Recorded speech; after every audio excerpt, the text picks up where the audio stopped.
आयुर्वेद के अनुसार वात, पित्त और कफ शरीर की मूलभूत शक्तियां हैं। जब ये संतुलित रहते हैं तो स्वास्थ्य अच्छा रहता है और असंतुलन होने पर रोगों के लक्षण दिखते हैं। आइए जानते हैं वात, पित्त, कफ के क्या-क्या लक्षण होते हैं।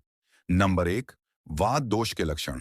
शरीर में सूखापन, त्वचा, होंठ, बालों में, जोड़ों में दर्द, खड़क-खड़क की आवाज, नींद कम आना या अनिद्रा, कब्ज या गैस बनना, चिंता, डर, घबराहट, बेचैनी, जल्दी-जल्दी बोलना या काम करना, हाथ-पैर ठंडे रहना। नंबर दो, पित्त दोष के लक्षण। शरीर में गर्मी अधिक लगना, पसीना ज्यादा आना, गुस्सा जल्दी आना, चिड़चिड़ापन, त्वचा पर लाल दाने, जलन, एलर्जी, पेट में जलन, एसिडिटी, दस्त की प्रवृत्ति, बाल जल्दी सफेद होना या झड़ना, भूख जल्दी लगना, खाना देर से मिलने पर चिड़चिड़ापन। नंबर तीन, कफ दोष के लक्षण।